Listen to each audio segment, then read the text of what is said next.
And here we go. Episode number 4 of the Beeline podcast, all across social media. Joe Barone and Chris Burrow with you this sports weekend in New York City. Welcome on in. We hope Thanks for letting me introduce myself today. Yeah, no problem. Thanks for interrupting me, actually, rudely.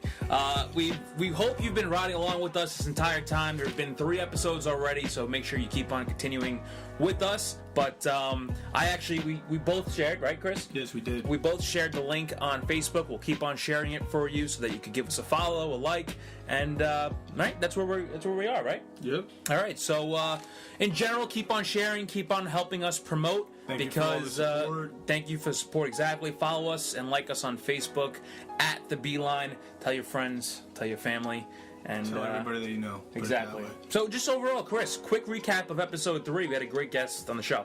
We talked to Angelo last week, and it was a really good episode because we got to talk about the way that he played sports, obviously not for a long time, obviously, but he talked about how he got into sports as a whole, the first game that he went to, and he talked about the feeling that you get when you walk into a stadium. Yeah. And it's like the chills, and those, again, that's the stories that we want to tell on this podcast. Everybody has a story of their first experience and what made them get into sports, and New York sports in particular. And this weekend's episode is really no different. We'll jump on the express line just a moment.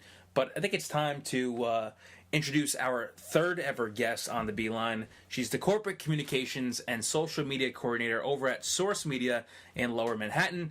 His experience in radio, social media, marketing, public relations. Did I miss anything? No, I think you covered it all. She's got an adorable Australian Labradoodle named Freddie. His birthday's tomorrow. Happy birthday, Freddie. Oh, wow. He's turning 1. And a very dear friend of mine, Diana Albanese. Diana, thank you so much. Welcome to the program. Thank you for having us. I'd just like to say that I did not take any other train besides the 4 to the D here, so I'm not on the B-line quite yet. Yeah, but by the end of the show, you will be on the B-line. All right, awesome. You will be on the B-line. So I have to ask, a few weeks ago, you reached out to me, and you listened to the podcast, which I have to give you credit for, number one. Yeah. And you seemed really enthused. You said you liked it, and you wanted to be on it. So I have to ask, why? Well, you see a lot of similar concepts on podcasts today. You know, there's thousands and thousands of podcasts that are out on Spotify, on SoundCloud, you know, whatever system that people are hopping on. And a lot of people just talk sports. They talk news. They talk trends. It's hard to find a podcast that has a unique idea and a unique spin to it, and I think by targeting the fans and their experiences and how they got into sports, it's a very unique way of approaching sports and the industry, and it tailors more to the people that are listening. They could listen to any professional news station if they wanted to hear about what was happening in New York sports or wherever, whatever state they're in. But to actually get a podcast that caters to that audience in a way where they can relate to the content on it, that's different. So I really wanted to be a part of something that's hopefully going to get big and shake up the industry a little bit. That's our goal, right? Yeah, that is our goal. But no, I thank you so much You're for welcome. that. What we like to do at first, though, we like to introduce our guests and get to know them a little bit better. First, why don't you say what New York sports teams you're a fan of, and then we'll get started with the rest of this shindig. Awesome. So I'm a big Yankees and Giants fan. Okay. Football and baseball are my 2 sports. I say I'm a Rangers fan just to make my boyfriend happy, but obviously we worked with the Islanders while we were at school at Hofstra. Yeah, Diana and I went to Hofstra together. At WRHU. Yeah. So I got to learn a lot about the Islanders, but I've definitely been to more Rangers games. Mm-hmm. And by default, again, Knicks fan. Although I don't know much about basketball at all. All right. So we won't test your knowledge on basketball. I'm a little too short to have played basketball at any portion of my life. So I don't know anything about it. There's like 5'1" point guards. I'm 5 foot, so I guess they still beat me. See, I wasn't gonna blow up your spot and ask you what all you are. Chris did, and I'll blow my own spot up. It's all good. Yeah, that's a little bit rough, but That was my fault. Sorry. I forgive you. It's okay. Last week we talked to Angelo, and he was in a similar situation as you. He went to his first Yankee game in 2009. He watched Core 4. Do you remember your first Yankee game? I remember my first Yankee memory. I actually have a photo of it. So my father, when we were really young, my brother had to have been like 2 or 3. He was a toddler. I was a little bit older. I'm only 3 years older than him. We were still living in Staten Island, so definitely before 6 years old for me. My dad, during the World Series that year, maybe 2000, Yankees Mets. he built a shrine around our TV of all Yankees, memorabilia, hats, clothes, and we had the Yankees flags, and we have a picture of all three of us at home watching the game together, and that is one of my memories. My father was the person that got us really big into sports. So he really didn't give you a choice then? No. He just said you're a Yankee fan. But I'm happy about it, you know? I mean, you can't be upset about if you're a Yankees fan. Yeah. And you've seen a lot. You've seen a lot of winning, and that's Absolutely, that's the end goal, right? Yeah, I guess so. A lot of people like to argue and say that I wasn't alive for a lot of the wins, but I still That's everybody. That's every I still Yankee count fan, them. though, now. Yeah, absolutely. Who cares? Hopefully a win in this year's All right. in this year's book. So we know you have a background in marketing, social media, and PR because you already said that. I want to get your take on this, especially as a Yankee fan. The Yankee social media recently has been really, I guess, uplifting people. Right. Because they've been, like, really plain back in the day. And it's getting more and more fun, I guess you could say. Right. Would you agree, and do you deem it a successful strategy? So a lot of social media coverage prior to, I guess, the past 5 or 6 years has been very product focused. So when you look at a baseball team, their product is their team. Their product is their what they sell. Their product is getting people to come to games. That doesn't work with everybody. Today, if you aren't creating a personalized experience and building a relationship between your product and your company and the person who you're selling to, which would be the fan base or anybody else interested in, so let's say, baseball for the Yankees, you're not going to succeed. So you see a lot of baseball teams and the MLB specifically interacting with each other as if they're people, as if the team is a person in itself. Yeah. They all have personalities. They all talk to each other. They all reply and Rip on exchange each other. banter and Yeah. rip on each other. Exactly. And not only does that, make your own fan base stronger, but it interests other people because they want to be a part of that family and that relationship. When you stick to B2C, like business to consumer, you're kind of limiting yourself to what you can say and what tone you can take online. But we have a new, form of marketing called person to person. So it's not a business on the other end. It's an actual person that can have a relationship, that can have feelings. You also see this with consumer brands like Moon Pie and Fanta on Twitter. You see, and Wendy's too. Yeah, so McDonald's and Wendy's. I've actually witnessed that, yeah. They had a rap battle on Twitter, and it blew up. Insane. So many people covered it, and a lot of people say, okay, is it getting a little too inappropriate? I always say that any press is still press, whether it's bad or good. That's one of the rules of PR. Right. So even if someone doesn't like the attitude of, the Yankees, Twitter, or Facebook, or Instagram, they're still going to follow along because they like the exchanges that are happening online. Yeah. I think I have to also add that the Yankees in the past, and I've talked with my sister about this, who's a diehard Yankee fan like yourself. Right. She used to complain, saying, "Oh, the Yankees have a boring social media team, social presence that really didn't have any sort of energy or enthusiasm." But it seemed like it kind of shifted when the Yankees made that retool, quote-unquote retool, where they got younger, they started getting the homegrown talent. Did you notice that too, where it seemed like the players got younger and then the social media presence just got younger as well and reflected it perfectly? Right. So we got a younger team, one more willing to share their personal lives on social media, which in turn made it easier for the team itself to share more on social media. They just recently shared something from their team building exercise that they had.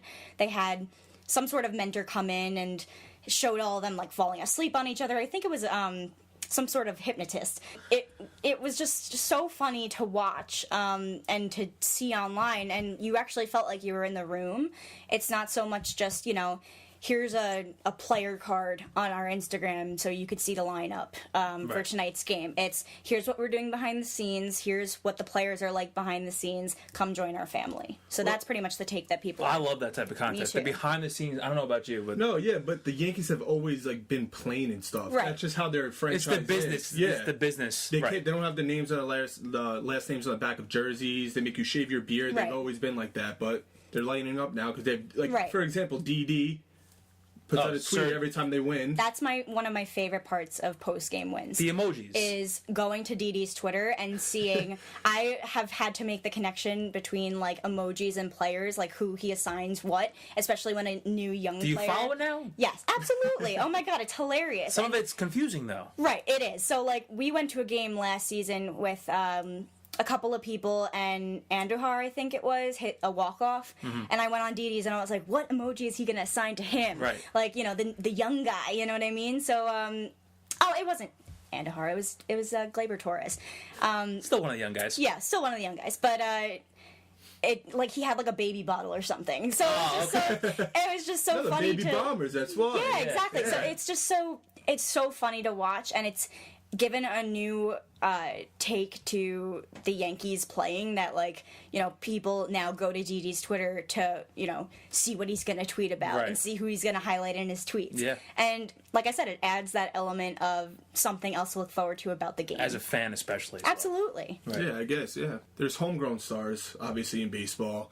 And for the Yankees, you always look like at somebody like Jeter, Mariano Rivera. Do you have any favorites on any sport? It doesn't matter if it's baseball, football. From the Yankees, I've always been obsessed with Brett Gardner. I have no idea why. Wow. I have no idea why. Called the Charleston grad. He actually in the same conference as Hofstra. What do you have to hit Hofstra today? I love Hofstra. Hofstra Why plug. are you giving us so much slack? Roll Pride. No, Whatever. roar with pride. Roar with pride, right. I've always had a thing for Brett Gardner. I think just because, like, he's been on the team as long as I've been, like, actually following it. He's gritty. and He's a good guy. He's good. He represents kind of, I guess, the older crowd since he's still on. You know, he's one of those guys that, like, you can... He's been around for a while. Absolutely. 2009 or 08 was, like, Yeah, his first something year. like Yeah. that. He's in like can- MLB 2K11. That's when you know they're old. I'm being serious. You can look to him for a home run. You can look to him for, you know, like, run batted in. You can look Clutch to him... hit. Just anything clutch. Right. Like, he's one of those random players that comes up as a designated hitter, and he'll get that for you. Like, he's one of those players for me that I've just always followed him, and I'm like, okay, I love Brett Gardner. Now, what about in general? Just an athlete that you followed? Anybody in particular? I mean, obviously, I have to say, as a Yankee fan, Jeter. I have to Sure, say Eli yeah. Manning for the Giants. He, despite his little bit of goofiness now and how we're kind of looking for a new quarterback at this point. Oh, she's one of those Giant fans that actually agree with that. Yeah, I mean, no. There comes a time where you throw your hat in the ring and you say, okay, It's time. it's time. One jersey that I've had the longest, that I've worn the most times to a Giants game, was a Brandon Jacobs jersey. Wow. My father, the line of work that he was in, his clients would give him tickets to games. So we'd always get box seats, we'd get legend seats. We'd just go to these games, and as kids, we're like, oh, okay, like, this is the thing. Like, Sure. we're good, we're getting all this, you know, Must be nice. fresh seafood and what hot dogs? Like, you Yeah. don't need that crap. But, Brandon Jacobs, I have his jersey, number 27. I still have it. It's like a size kids extra small, which is even small for me, Joe. And I guess during the time that I was going to games, he was on fire. I mean, isn't he still the leading franchise rushing touchdowns or something like that? I don't know about that, but not he's for still- long. not- Saquon I mean- Barkley. Yeah, Saquon Not Barkley for might long, but break that. he does have the franchise record for most career rushing touchdowns. All right. So he was awesome when I was watching him. Sure, yeah. That was one of my Won players a that I Super Bowl looked up with to. him. He was like one of the biggest. He was like 6'4", 200 something Oh, he was a pounds. monster. Huge. Yeah. He was definitely one of the players from my childhood that I remember playing and watching him and being absolutely amazed. Well, obviously you didn't like take your game after him, but did you Yeah. take your game after anybody? Like you played softball, you said, right? Yeah, All right. softball. I was definitely a big Jeter fan. As Jeter. Jeter, I always wanted to be shortstop or at least right next to it at There you second go. base. Yeah. So I started softball. I started at t-ball, baseball, and finally when it split up into softball, I think it was like second or third grade. They had the coaches pitching and they had the coaches helping out, and it was just such a slow game for me. I was so pissed off because at that point it's still parents throwing their kids into different sports to see what they like, not necessarily that they're good at it. Right. And I mean, it's true. And I never got into travel leagues until I was older, like in high school or middle school. And they were still local travel leagues. They were Long Island based. So Jeter, for me, was one of those players that, again, like another clutch player. If you need, like, small ball, if you need home runs, like, he's got it. And for me, that was always like, wow, like, I want to be like him when I grow up. So as time went on, I played in middle school. I played varsity when I was in sophomore year of high school, which was a big deal for me.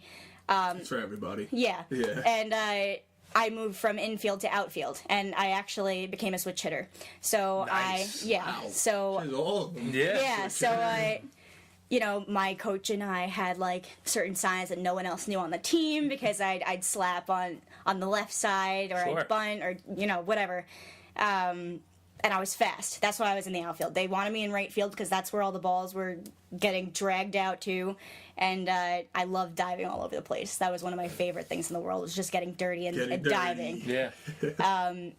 I've hurt myself plenty of times, but it was fun. I had fun doing it the entire time. Once I got to college, unfortunately, Hofstra doesn't have a club softball team. They don't have intramural. Either way, it's only our D1 team for the school, Yeah. and they don't have anything separate, which I would have loved to do, at least intramural. Right. just to take. Well, up the time. we did play a couple of times, especially with We the radio did for station. the alumni Yeah. games, and that was so much. Hey, you That's killed when it. You thank killed you. it, yeah. That's when I get my fix in. You know what I mean? She had the eye, she was intimidating. She had the eye black. She had the socks and everything. She was really. I had to get intimidating. into it because it's the only time that I get to like relive my And you miss it. younger memory. You miss it. Yeah. The You younger do miss times. it, yeah. It was a big part of my life from as soon as I could start playing to when I was 18 years old. So Right. that's a really long time Absolutely. to have something be a part of your life, and then suddenly like, nope, you're done playing. Sorry, Yeah. like come back later. Right. Come We'll back see you when you have younger. kids. Yeah, see you when you have your own kids. Yeah.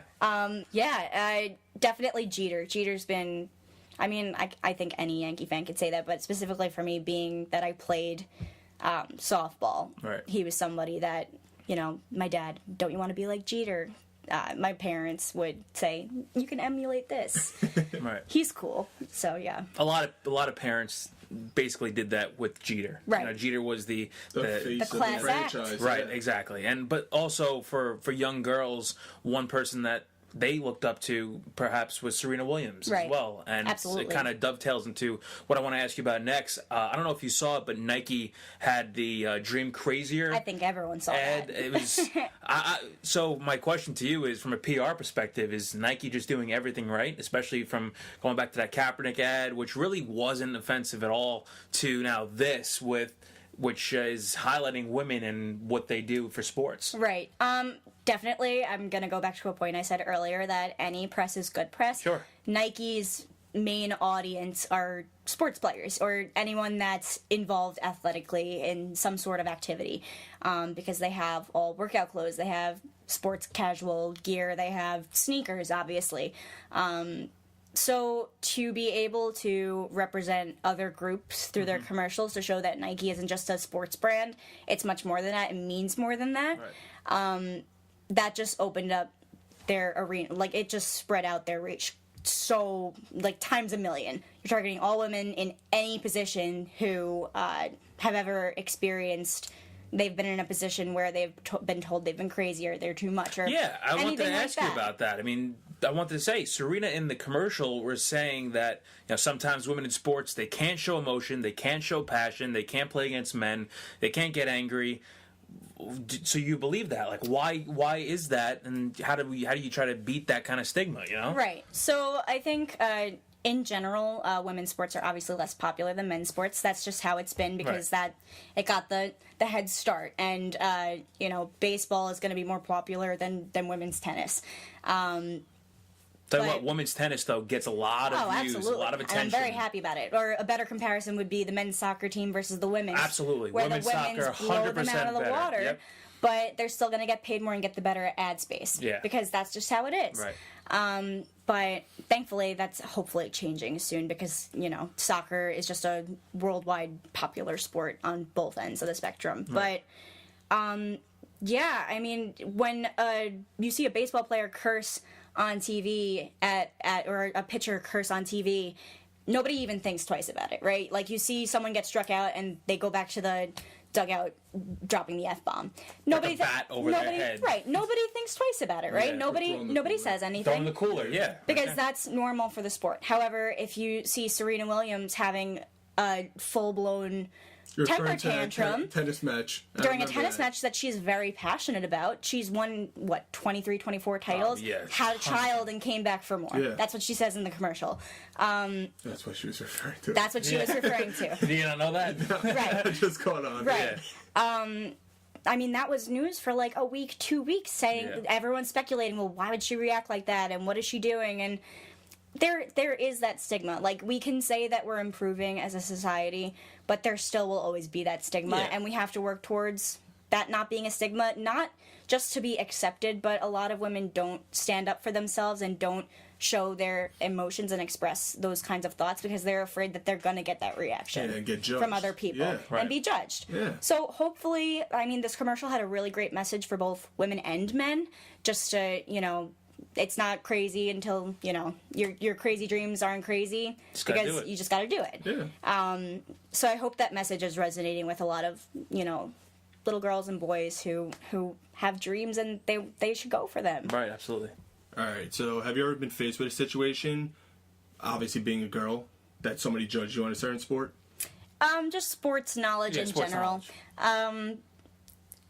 Being a part of the sports department at our college radio station at Hofstra, I was one of the only girls in the department. Thankfully, there were a handful more by the time I was graduating, but I think it was me, couple of my friends that went through the training class. A lot of them went to news, a lot of them went to entertainment, a lot of them went to the morning show, and I wanted to be in sports because, I wanted to be the next Meredith Marakovits Sure. that, was on the field interviewing Jeter. Unfortunately, then Jeter retired, so that dream was gonna that dream was was gonna die. Shot. That was just die. I was like, you know what? It's time to change career paths. But that was my dream, and I wasn't gonna let anybody stop me. But I don't know a lot about sports in the sense that I don't know who's being scouted right now for the Yankees. I just don't, because I don't read up on that kind Listen, of stuff. I don't know who's being scouted for the Mets either. Right. So don't worry So- about it. Somewhat. So it's hard for me to have those in-depth conversations past, well, how do you think the Yankees are doing this season? What's their record? Oh, by the way, who's the uncle of the brother of Derek Jeter who was at the game in 2003? Yeah, but No, who knows I that? don't know. Who But a knows lot that? of people But do. a lot of- and I even know if what you're they saying, don't, though. they'll ask that question Yeah. because they want you to prove your fandom Right. in the form of statistics and statistical evidence.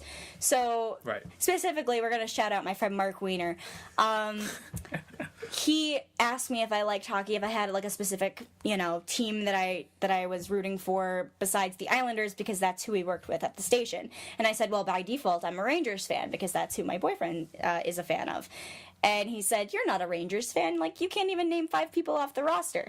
And I couldn't. But I went home that night and I memorized the entire roster. And Let's I go. came back and I let him know who was on the team. But Throw in to your that face. to that point, I didn't like the Rangers any more or less after that exercise. Right. I didn't, just because I knew who the captain was and what his number was. It was 27, Bam. Done. There you go. You still got it. Yeah. The only reason I know that is because 27, Brandon Jacobs, 27, Jared's birthday, 27, my anniversary. Wow. It's a number. That's a coincidence. Okay, then. But it didn't, to that point, it didn't like me. It didn't make me like them any more or less. It didn't change my view on the game. It didn't get me more involved in conversation. I was still the same, amount involved in any conversation about the Rangers than I was before. Right. So that frustrates me most. Not you, Mark, don't worry. But in general, Still love you. when people compare your knowledge or your fandom and how strongly and passionate you are about a team winning to how much you know about that team specifically. Yeah. No, you bring up a good point. It's so true how I've seen it happen before where Right. I've seen some male counterparts just talk to a female and say, oh, what's this guy's cousin's name? Right. It's like, come on. How many kids does Eli Yeah. Manning have, kind of thing? Like, I don't know. He's a doof. I just know Eli. What are you doing? Like, what are you Yeah. doing? You know, Right. if you enjoy the sport, if you enjoy watching, you enjoy Right. being there. It doesn't matter if you know anybody in the team or you know nobody in the team. Right. If you just go enjoy the game and you feel like you want to root for this one team, nothing should stop you. And Exactly. in reality, what I want to say is, women can play sports. Women do have sports takes, and it doesn't matter who you are. If you have a sports take and you want to say something like that, and you have an opinion, why don't you go say it, correct? Absolutely. And just seeing where RHU is right now, the sports department, our sports director is a female. Her name's Lyanne. There are a lot of Assistant sports director is a female as well. assistant sports director. There are a lot of broadcasters who are women on the sports in the sports department, and they all know what they're talking about. Right. They are a lot more involved than I was in terms of getting on the mic, Right. Which was my choice, but I'm really proud of them, and I'm so happy to see that they're getting those opportunities because they sound wonderful, and they sound better than some of the guys there. Yeah, no, it's true. And there's people that you don't have to say that to, and there's people you do, and that Right. still need to hear it because they still say, well, if you never had the opportunity to play in a football game, then how could you know football and call football? You want to know something about that though? Half the people that say that haven't played in the game football. either. Yeah. Exactly. But that's the point is, you don't have to play a sport to know it like the back of your hand. Right. You could study day and night and you could know more than someone who's on that field or be able to speak more to it. Sure. That's why a lot of players, they don't come out and hop on the mic and do color or do play-by-play. Because they can't speak to it. They just can play it. Yeah, but they only know the fundamentals. they of only know the playing, yeah. fundamentals, but they can't explain why Or- X player ran X route. Yeah. And then you have somebody like Jason Witten, for example, who Right. joins the Monday Night Crew on ESPN. Right. And was just a total train wreck because he just couldn't get a sentence out. He had Right. no idea how to Absolutely. articulate That's what why was I think going he went on. back to the NFL. He went back to the Right. NFL. Well, that's the reason why. I think he Yeah. was getting bad ratings. They're just like, yo, you gotta leave. Yeah. Like, this is bad. But then you have someone like Michael Strahan, who's a total TV personality. Oh, my God, yeah. He's so well spoken Right. on the mic. He's so well spoken on. Is he Sunday Night Football or is he Monday? Strahan? He's on Fox. He's on He's on does Fox Sports. pregame Sunday. show. Yeah, Pregame shows yeah. Sunday. So you have someone like him who can just flawlessly, like he had a morning talk show. He was Kelly and Michael. Yeah. He's you getting know, paid for that little gap in his absolutely. He could do whatever he That's wants. incredible. He could do whatever he wants because he is so well spoken. Right. But that was a very rare case of an NFL player coming out and being able to Any just player, project that well. Yeah.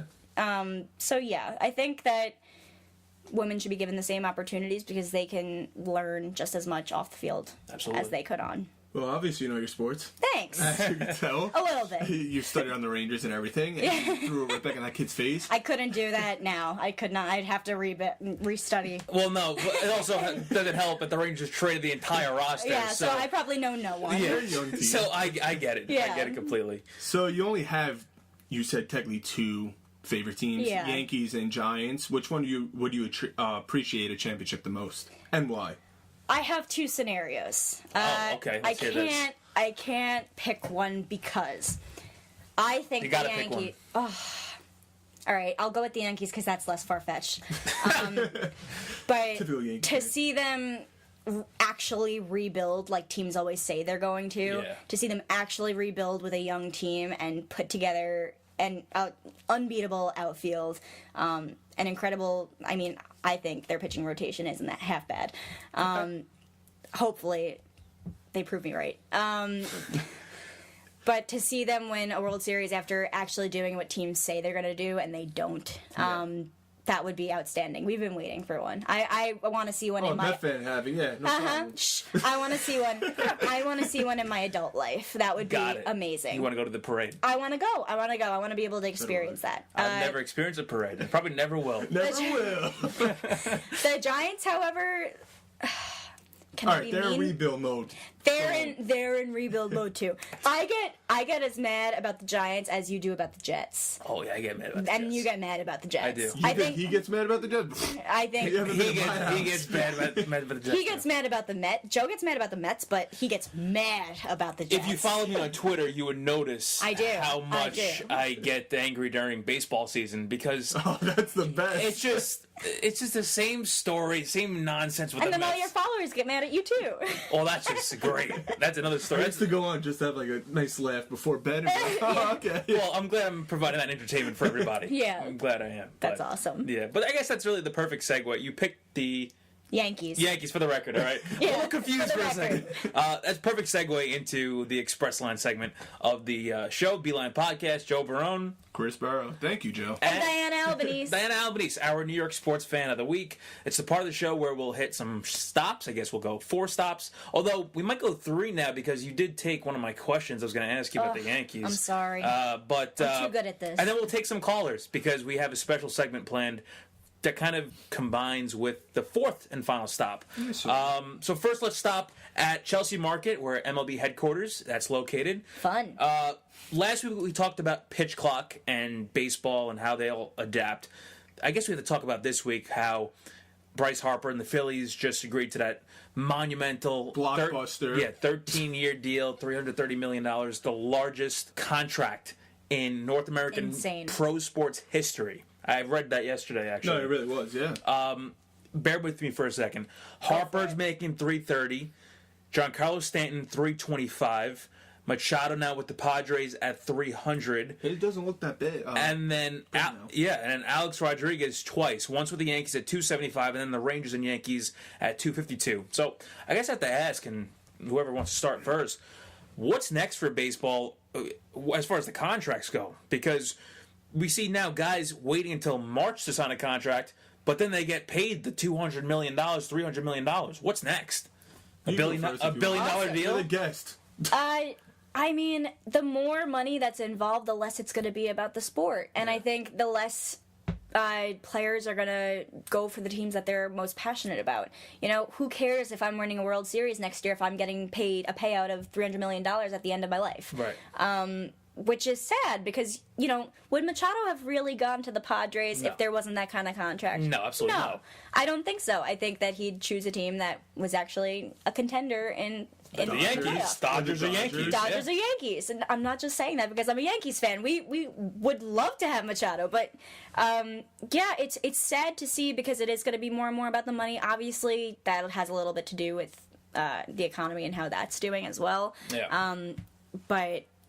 yeah, I think it's kind of ruining the sport in the sense that you don't see players going with their gut. They're going with their paycheck. Yeah. And it's sad. Yeah, I agree with you. And you were able to see that with Harper. Like you just said, Machado wasn't going to sign with the Padres if, say, the Dodgers offered him 10 years, $300 million. Right. I mean, he might have, but... The thing is, though, it's so tough when we had this conversation with one of the callers last week, the tax implications on the state. And I saw a couple tweets about this as well. And now I'm putting more and more thought into it, how it really is not fair. It isn't. Where states like New York and California continue to get burned because of the tax dollars, and states like Vegas or Florida or another state who doesn't have the same tax ramifications. And they could build a hockey team. Could build a hockey team and could build a winner by giving and shelling out tons of extra cash. Right. You know? You're right. Well, I was watching the Michael Kay show before, and Scott Boras was on the phone with them, and he actually was saying he was getting pissed off at Harper because he was holding out, and he's like, dude, you got to sign. Yeah. Right. And because you were able to see he wanted that big contract. Well, you were seeing last year with a lot of people, come opening day, they weren't ready to play. Yeah. And he didn't want that happening to him, so you could...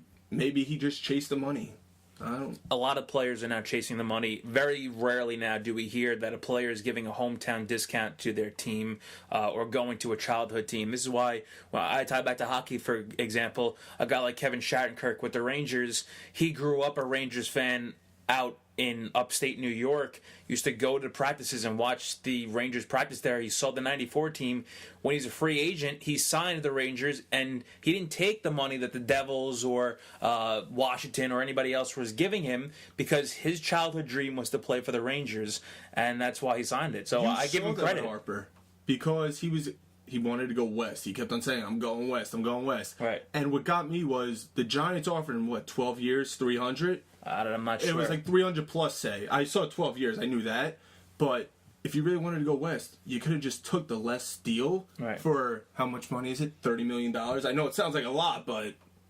$330 million. That's what is even crazier is they're yearly. still getting a ridiculous amount of money, more than you will ever spend in Oh, your absolutely. lifetime. Your grandkids will be You will fine. be fine. Grandkids' kids will be fine. They're not, and that's the thing. They're not thinking about their grandkids. No. They just see the number and they're like, "All right, I can live with this." You could live with a lot less than that. You will live with and you saying could the play. $2 million. Yeah, you could play for your dream team on a lot less Yeah. and enjoy the sport so much more, just to get a pay cut, if you even want to put that in quotes.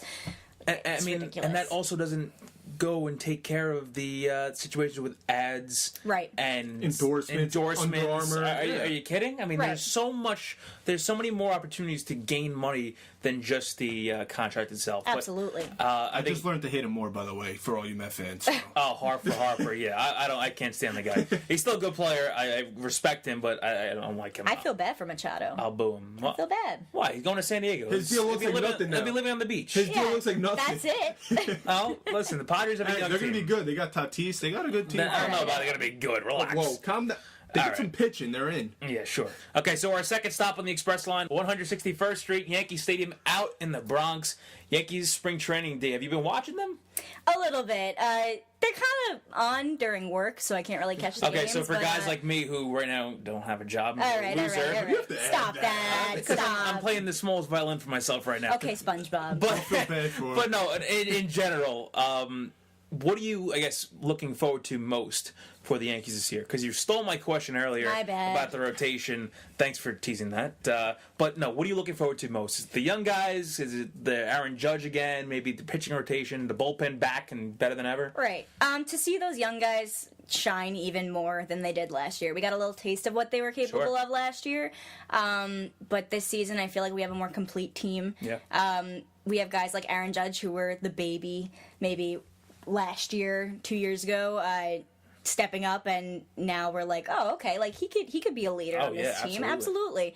We're not, shitting on his game for striking out 50 games in a row. Well, that's more Stanton's. Yeah, that's yeah. his Cup of tea. his tea to drink now. Yeah. But they were on Judge for a while. No, About yep. because I had to hear it.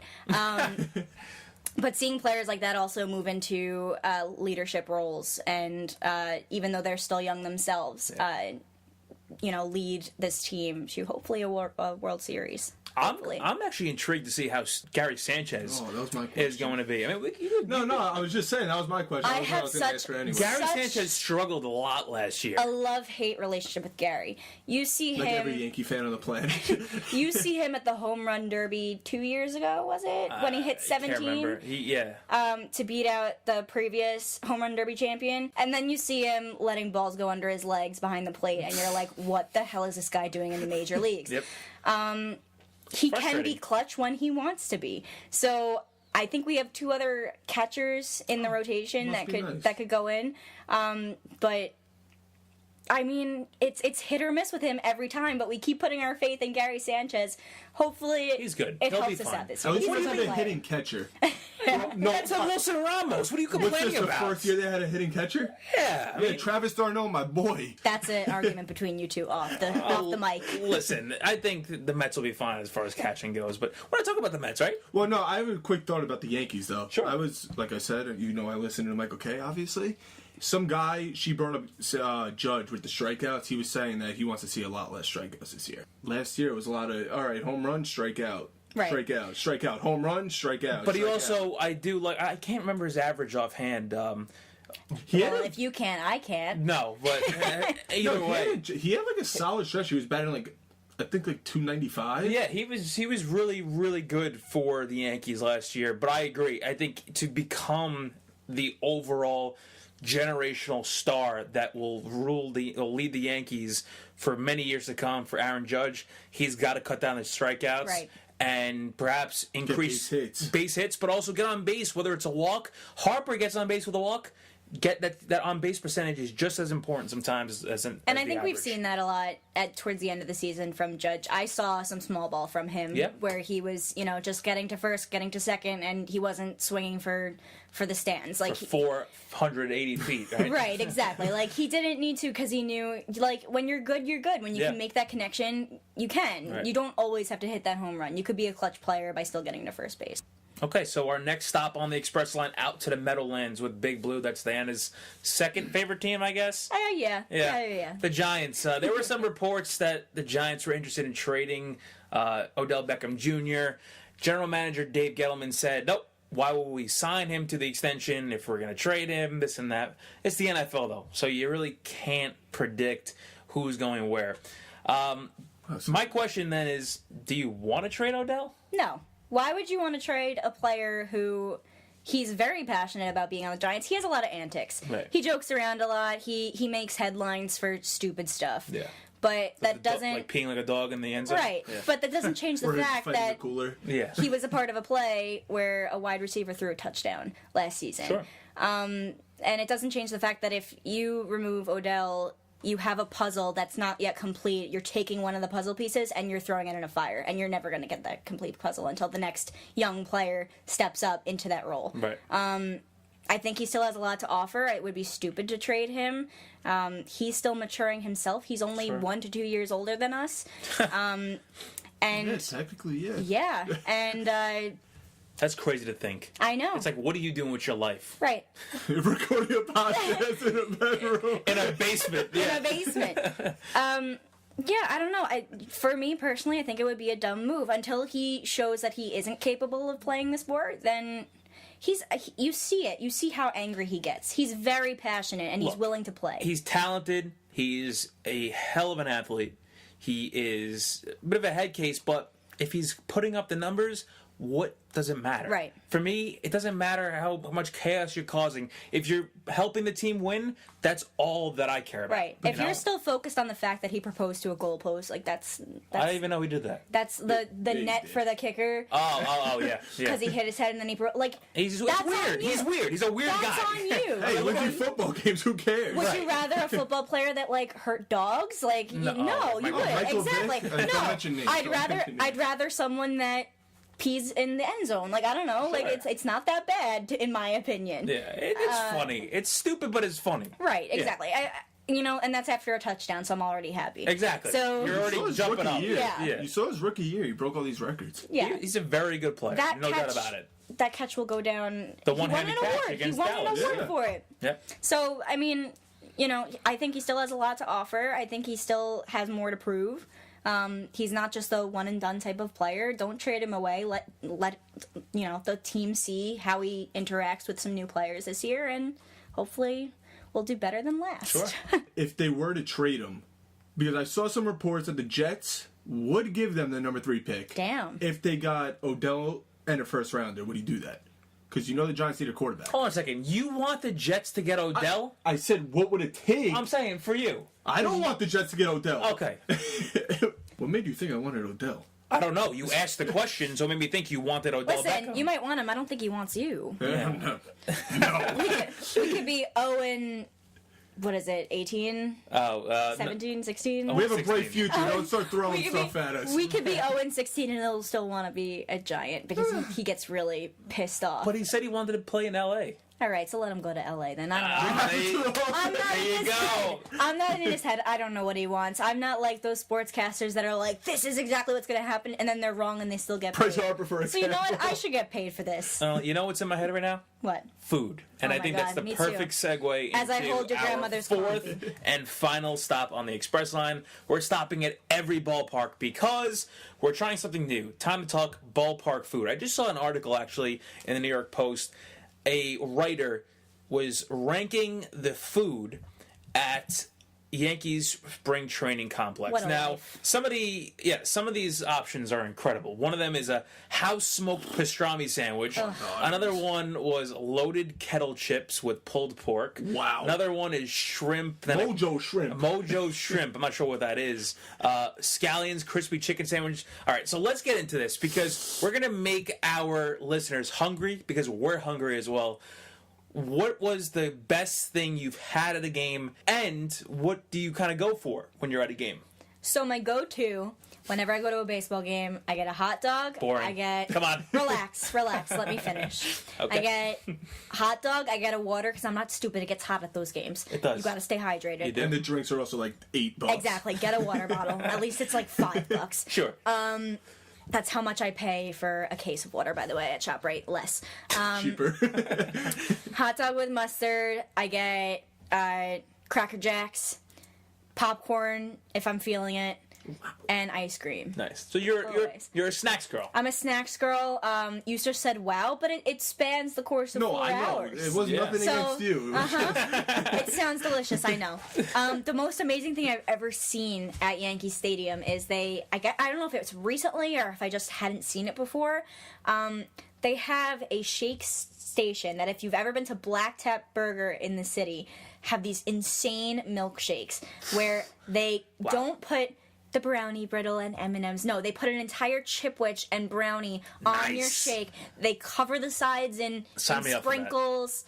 And then, they give you an extra cup because you can't fit it all. Right. They start going to Yankee games. Yeah, right? Yankee Stadium has that at their stadium. They have Do they still have the buffalo chicken sliders? I went to a Yankee game a few years ago. I'm focused on the shakes, Joe. Why are you changing the topic? Well, I went to a Yankee game a few years ago, and they had these buffalo chicken sliders.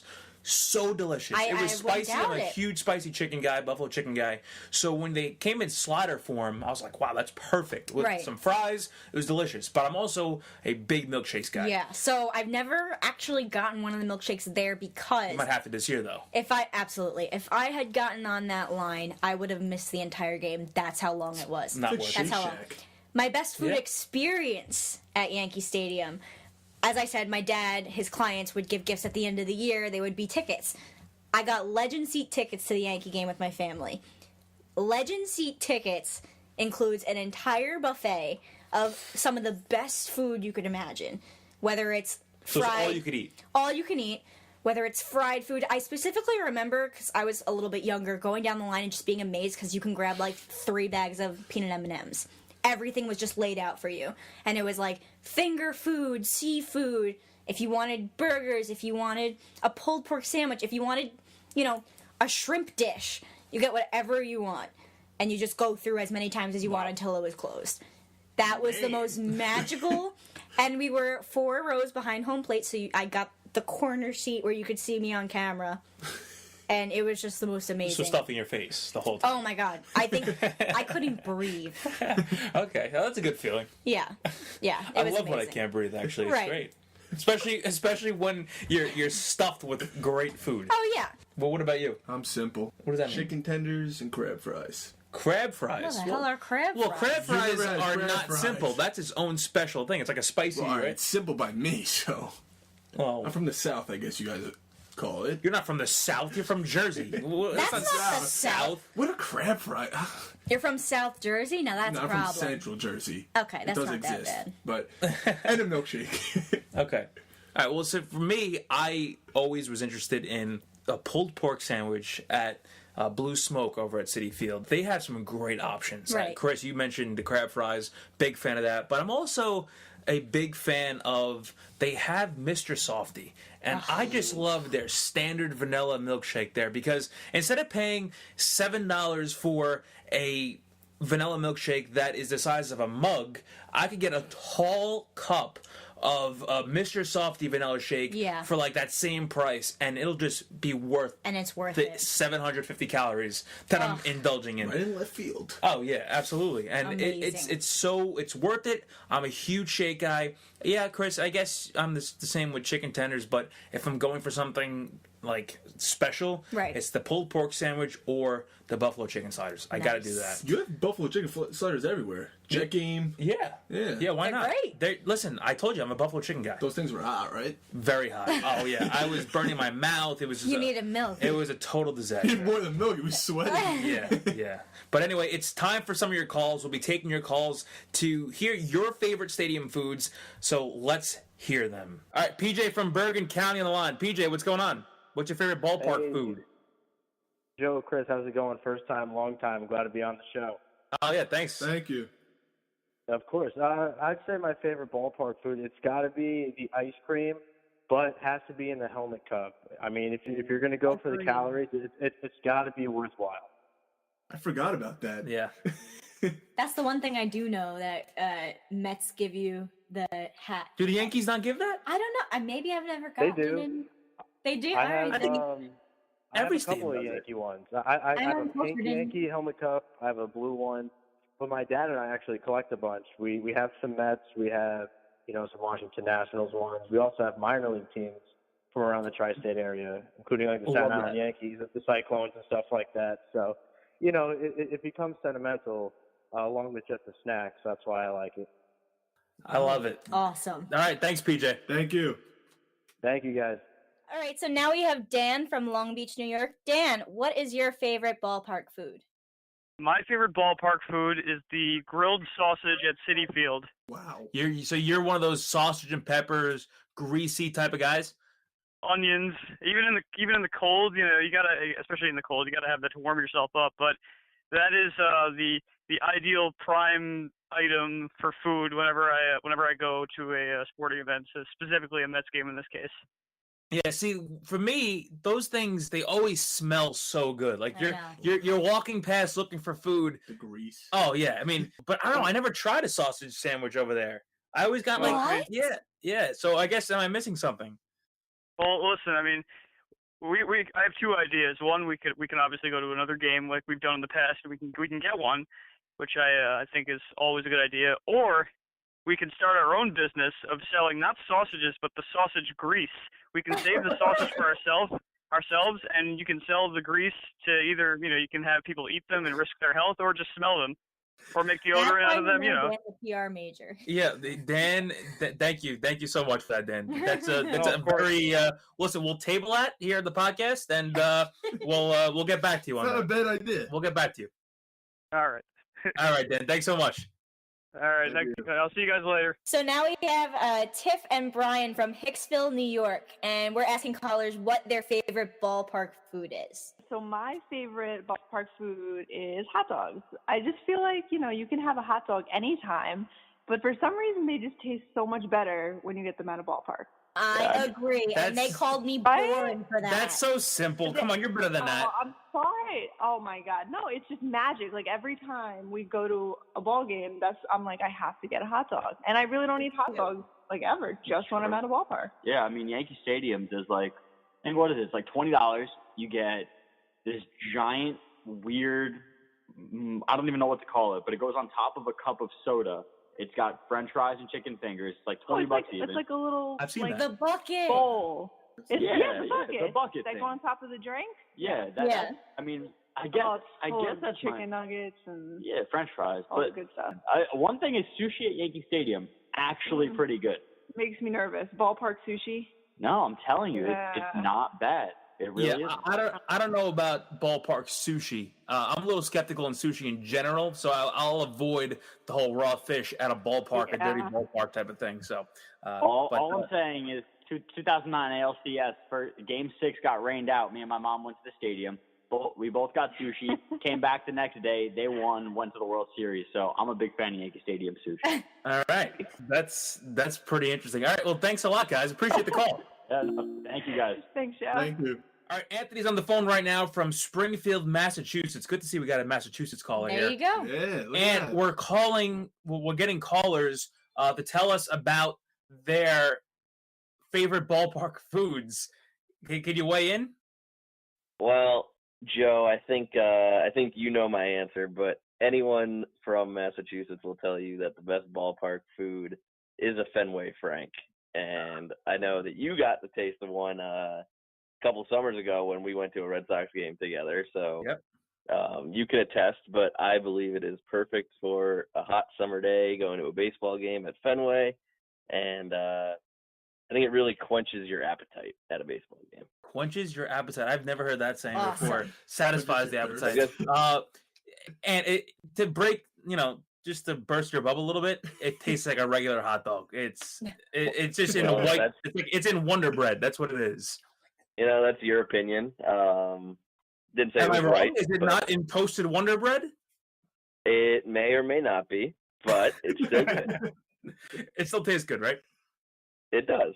All right. Well, thank you so much for the call, Ant. Thank you for calling. Thank you, guys. Enjoy the show. All right, once again, thank you so much to all of our callers. We've gotten a lot of great insight into what you guys go for. A lot of interesting ideas. Oh, yeah. I mean, the Fenway Frank I did try that. That was very good. I was just busting his chops over there because he's from Boston. But, Obviously. But what really interested me with him most was a lot of people were going for the straight hot dog. That's what I'm saying, though. It's a classic. You get a hot dog anywhere else, and you're not going to just go and order a hot dog. Yeah. You know what I mean? Like, unless you're at Coney Island going to Nathan's or something, or you're I even get the fries there. Right, like, you have to have a reason to get a hot dog. If I'm ordering online, I'm not going to order a hot dog. Right. But if you're at a baseball game, it's a great excuse. So, and they're pretty good at games. So, yeah, go for the hot dog. Go for the hot dog. I'll stick with my my milkshakes and my buffalo chicken and my pulled pork, but stick with my crab fries that nobody ever heard of. Supposedly. I've heard of, and I think I agree that was delicious. But overall, Diana, thank you so much for coming on the podcast this week. I thought we got a great discussion about just like the marketing and PR side of a fan. Absolutely. With Twitter accounts, and then also talk about women in sports and how to beat that stigma a little bit. And we really appreciate you coming on, and we hope that we hear from you soon, whether it's a caller or even coming on the show again. Coming on the show again. I hope you had fun. Yeah, thanks for having me. Did you have fun? I did. It was really cool hanging out with you guys. And again, I think you have something going here that's pretty special. I haven't heard of it yet, so I think you started something new that people are going to get on board with real soon. All right. Well, thank you. We appreciate you for even saying those nice words. But that's going to wrap things up on the Beeline Podcast, episode 4 in the books. I still can't believe we even got 4 episodes. I did not expect this, Joe, at all. I thought we were going to be done after 1. Oh, yeah, because you have no work ethic. Yeah, no work ethic, yeah. But that's how we are going to end things. Tune in next week. We still don't have a guest yet. However, please stay tuned with us on Facebook at The Beeline. We will let you know who we have coming on the show, and make sure you stay in contact with us. This way we can get you as a caller on future episodes, all right? Yes. Sounds good. All right, so have a very good weekend. Enjoy your New York sports. Hope your teams win this weekend. Yeah. Especially Signing you, off. Nardi. Hope the Islanders win. We will sign off. All right, ciao, baby. Peace.